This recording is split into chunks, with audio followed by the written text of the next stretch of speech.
En tout cas, on a été. D'abord, je tiens à vous remercier. Je suis accompagné de l'IA de Rufisque,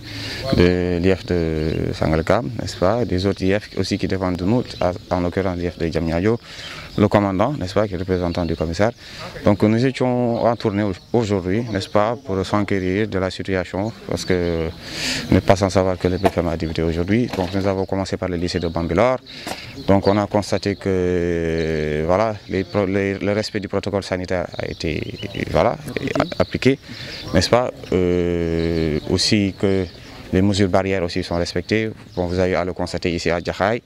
que chaque élève est soumis, n'est-ce pas, au respect du protocole sanitaire, à savoir le lavage des mains et de la prise de température de thermoflash.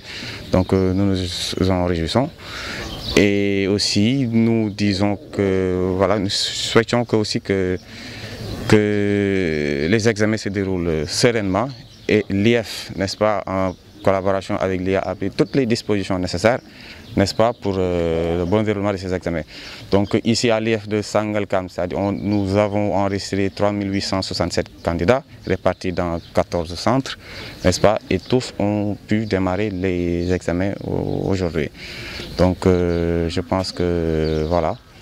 on espère que les résultats seront probants, n'est-ce pas, et qu'on souhaite à tous les candidats une bonne chance.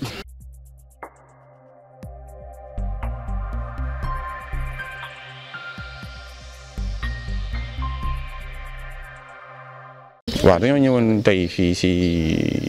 tournée dem nañ lycée Bambilor ak lycée Djakhaï li ko waral mooy jongante yi nga xamante ni élèves yi ñuy def BFEM dañ ko war a amal te mu war a tàmbale tey maa ngi ànd ak IA mooy kilifa bi nga xamante ni moo yëlif Tëngéej si wàllu jàngale bi ak IF bi nga xamante ni moo tënk mooy kilifa fii Sangalkam ak IF Diamniadio commissaire itam mi ngi fii ñu ñëwoon tey xool gone yi nan la ñu dikkee nan la ñu préparé seen examen ñu seetlu ñu itam nii bu ngeen ko seetloo fii nii respect protocole sanitaire bi maanaam raxasu loxo yi ak température yi ñu ngi koy jël ngir mbas bi nga xamante ni moo lëmbee woon adduna bi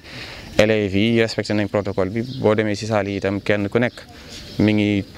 toog si banc te itam kenn ku ne aussi am takk nga sa masque donc ñoo ngi am si information yi ñetti junni candidat 3867 nu IF su ma ko mënee tënkale si olof xam naa boobu daa ma koy kii woon ñu waaw kay ñu répartir ko si fukki centre ak ñeent donc ñi ngi am contenté ak mbégte lool si tàmbaliwaayu BFEM bi te ñi ngi souhaité itam bonne chance candidat yi nga xamante ne ñooy def examen